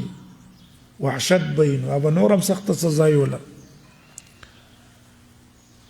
واللاتي ياتين الفاحشه وزدلتا الله حکم کوي ټیک د مخ کې ویل چې دې زنانو سره خسته زندگی کوي خو دلته وی ګورا که چرته بدکاری ته راتل لوکړه بیا به نرمي نه کوي بیا به سختی کوي واللاتی یاتین الفاحشة من نسائکم بیا په وخت مستحق دي د سختۍ نرمۍ سره نه دي کول پکار هغه کې حکم ده بسد الفحشاء او ربطي بس معلوم شو چې مخکې احسان ذکر کو الى النساء دلته وی په وخت د مخالفت د شرع کې به سختی وسکه نرمي و بیان کې دا سختیم داغه سه احسان ده واللاتی یاتین الفاحشة اغزنانا یاتین الفاحشة چرات القیبت کاریتا من نسائکم استازو زنانونا نفستشهدوا علیهن گواکی پدی بانی اربعتا منکم څلور استاسونا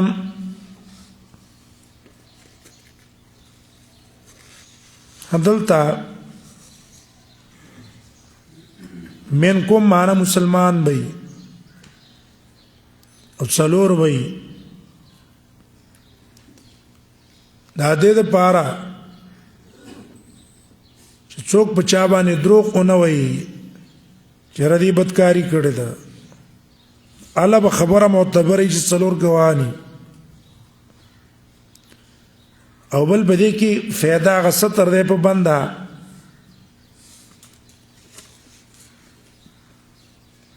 ودی کتلو که څلور کسانو د دې خبرې ذکر باندې کې بیا به تا حد ملاويږي که څلور وای به ټیک د قاضي ته وړاندې شي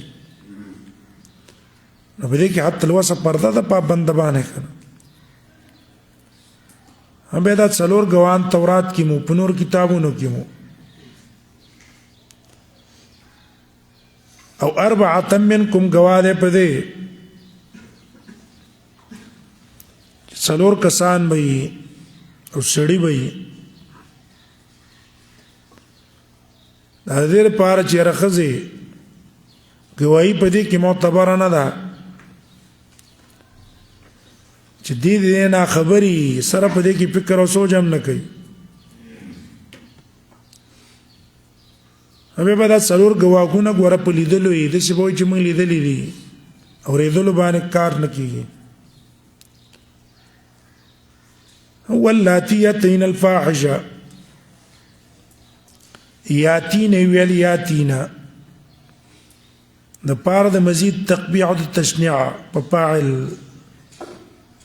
یګور دی دا بدکاری چې کما کړی دا د خپل قصد او په اراده کړی دا خ اراده او قصد ودې یاتین الفاحشة منکم هو اللاتی یاتین الفاحشة من نسائکم د دې نساء کم خزي مراد دي نو یو قول لا دي چې نساءکم نه مراد محصنات دي برابر خبره ده وس واده دیو کنه دي څه مطلب واده شوی دي یو ځلې واده کړی دی او غیر اولګه د واده نه رستم بدکاری وکړه دا سزا به ورکه واللاتی یاتین الفاحشة منکم من نسائکم دا یو قول شو نو فإن شهدوا د دې قول مطابق که چرته دې څلورو ګوانو ګوي ورکړه فمسکوهن فی البیوت بیا وساتئ دا فی البیوت په کورونو کې کور کې بند کا بارته مو باسه د دې لپاره چې بیت دا بدکاری ونشي ولی خزا نزنا الکی جای کی ازادي پردو خزو سره د پردو سړو سره تعلقات ساتي دا غي سره اختلاطي دا کی او یجعل الله لهن سبیلا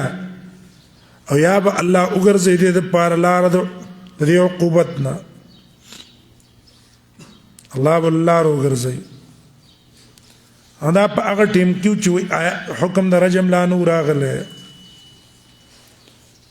رستو به آیات د رجم نبی صلی الله علیه وسلم به ویل کنه چې خذوا عني قد جعل الله لهن سبيلا که شادي شده و هغه رجم غیر شادي شده و سل دریب ولور کیږي دیو جن ابن کثیر رحم الله وی چې په ابتدا د اسلام کې کله وجه د خزي زنا ثابت شپ غوي سره نو په کور کې به بند وا بار ته باندې پر قستله کې دل تر مرګ پورې ذکلا حد نو مقرر بیا رستو الله حد مولا مقرر کونو دا غي د وجنه دا حبس فی البیوت دا منسوخ شو عبد الله ابن عباس نقل لي حتى انزل الله سورة النور و الله سورة النور نازل کو فنسخه بالجلد او الرجم جلد رجم سے منسوخ شو ایو شو دا په ابتدا د اسلام کې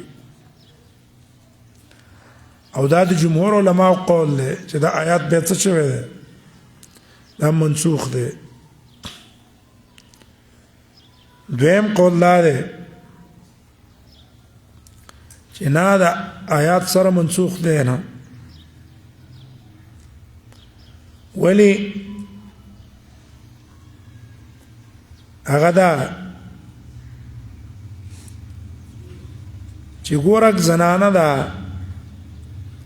داغه حد کو شریعت مقرر کو کنه څه مطلب غیر شادي شده و دوری بولا ورکه او داغه نه ورست په کور کې ساته به د شکار اونشي او به تعریض سړو ته اونشي او یجعل الله لهن سبیلا او یا بول الله لار اوگر زیدنی کا چې دا غي په وجه به بدکاری طرف ته اعلان ناراضي یجعل الله لهن سبیلا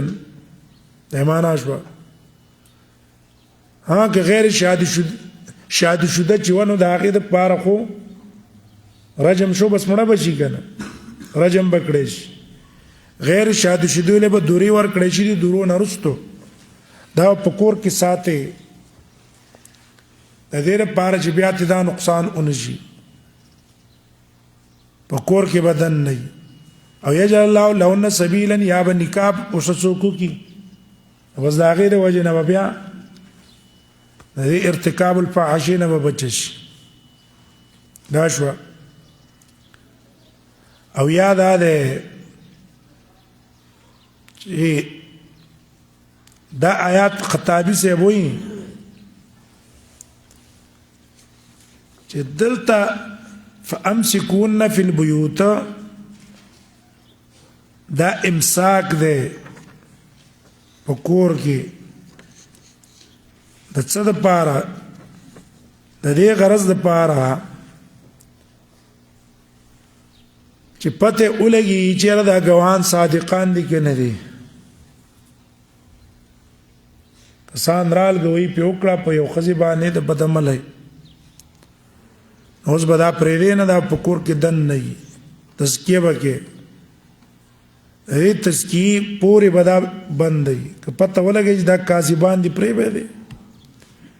که پته ولګي چې دا په دې غوي کې صادقان دي بیا ول حد ورکي دا معنا شو او دا آیات واللاتي ياتين الفاحشه مجمله رسول الله صلی الله علیه وسلم دا غي تفصیل وکړه او جعل الله لهن سبیلا الله بوله لار وګرځي ساتي به هغه پوره یا به حد قائم شي یا بس شي الله بوله لار وګرځي بس واللذان ياتيانها منكم فاذوهما واللذان او هغه دوه کسان یاتیانها منکم چې راتلل کې دي بدکاري ته منکم ستاسو نه فاحشین مراد یاتیانها معنا بدکاري ته راتلل کوي نو فآذوهما هغه ته ضرر ور کوي فإن تابا كتوبه وستلا واصلح استيو كذا خپل عمل فاعرضوا عنكم ما مختواړوي بس به ته سموي وي مخبتي واړه پرې وې دي فاعرضوا عنهم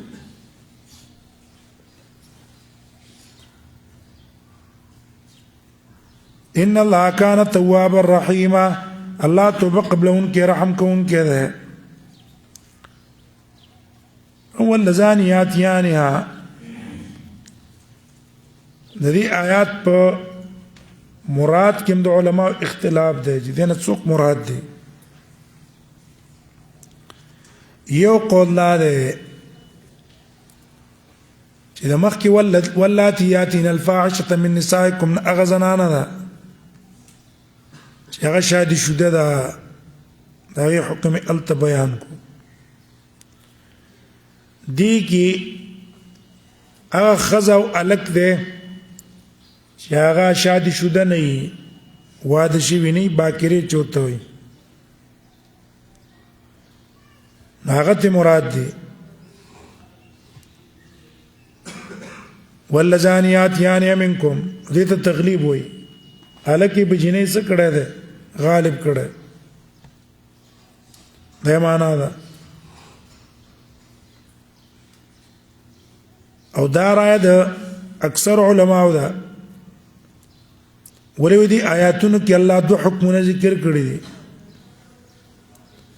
یو حبس فی البیوت ته کور کې به بندې یا الله لارو لګرځي او دویم حکم دے ایزا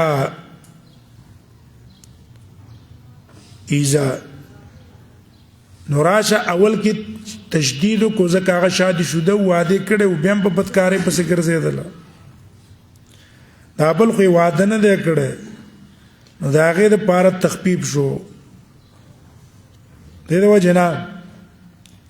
رستو به حکم هم د قصراغه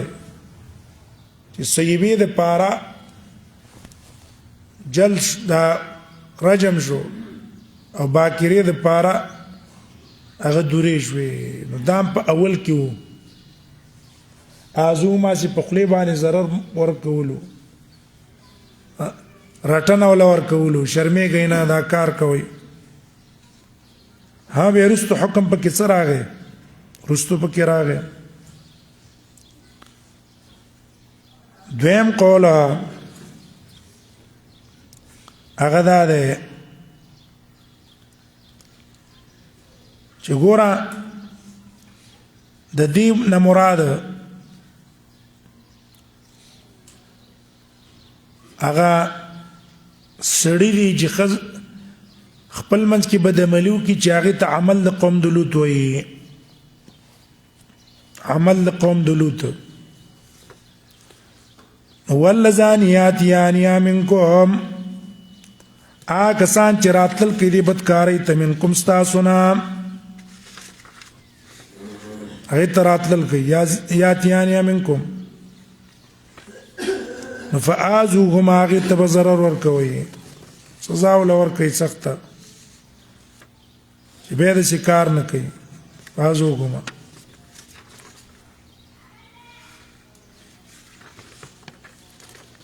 همه دا ایزا نو څوک علماء قول لاله چې دا مفوض دی رائے د امام ته بس حاکم خلیفہ څنګه سزا دي دوانو لور کوي هغه دي ورکی فازوهما دیوال پر غرزه غرنه را غړی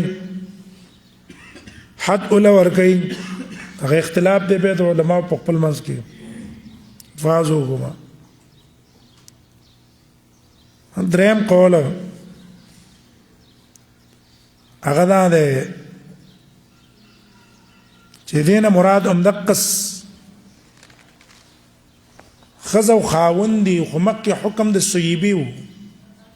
او دلته حکم عام دی که صیبه وي که غیر صیبه خو څه به ولکې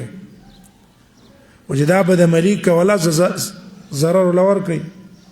چې بیا داسې ارتکاب ونه کړي. څلورم قول د ابي مسلم اصفهاني دی هغوی دی نه مراد ښځې دي او هغه وایي ګوره واللاتي ياتين الفاحشة من نسائكم د دې نه مراد وایي ښځې دي چې په خپل منځ کې بدعملي کوي نو هغې ته خو حد شرعا نشته نو څه به کې فامسكوهن في البيوت دا به بس بند دی اختلاط به نه کې او یجعل الله لهن سبیلا الله به لارو له وګرځوي ښځې په خپل منځ کې ارتکاب د فاحشې ته کوي. او دویم دا آیات چې کوم دی که نه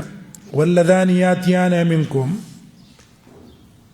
ویدین مراد هغه کسان دي چې الکان په خپل منځ کې دا بدعملي کوي. مخکې آیات کې چې ښځې خپل منځ کې کوي دې کې الکان یې کوي پاتې شو ښځه او خاوند دا ښځه او سړی چې خپل منځ کې به بدعملي کوي نو د هغې حکم په صورت نور کې ذکر شوی درې قسمه شو یا ښځه خپل منځ کې سړی په خپل منځ کې ښځه او سړی په خپل منځ کې نو هغه صورت نور کې او دلته اولني دوه قسمونه بیان شو. بیا الوسی صاحب را لګېدلی رد یې کړی دی ابو مسلم اصفهاني وایي دا قول صحیح ځکه نه دی چې د صحابو په منځ کې اختلاف په حکم د هغه چا کې چې عمل د قوم د لوط کوي او یو تن په دې آیات استدلال نه دی نیولی ټیک شوه دا دلیل دی په دې چې دې نه دا نه دی مراد. بله که اول آیات نه موږ د زنانو خپل منځ کې بدکاري والو نو الته فامسكوهن فی البیوت بیا څه معنا ده چې دا د کور کې بند کې خو نورم آزاد شوي که نه د هغې معنا صحیح نه ده. په دې کې راجح قول دا دی چې دې دواړو آیاتونو کې کوم حکم چې دی دا ابتدا د اسلام کې منسوخ دی وروستو منسوخ شوی دی راجح قول دا دی دواړو کې یو منسوخ شوی دی په قرآن بل منسوخ شوی دی په سنت. اول کې شادي شوده و دا هغې حکم راغی رجم سورت نور کې او حدیث هم ورسره راغی او ارچې دا وروستو حکم دی واللذان یاتیان منکم مراد تینا غیر شادي شوده دي دا هغې حکم هم په حدیث کې راغی جلد 100 وتغریب عام نو دا هغې سره دا څه چلو دا منسوخ شو دا قول دا پکې راجح دی هغه منسوخ دی. بیا وروستو سورت نور راغی که نه نو هغې د یو دپاره بیان کو دا د بل دپاره و دواړه آیاتونه اصل کې په آیاتونو کې د احکام په ابتدا د اسلام کې بیا وروستو منسوخ شوي دي او د اول نه شادي شوده مراد دي د دویم آیات نه غیر شادي شوده مراد دي.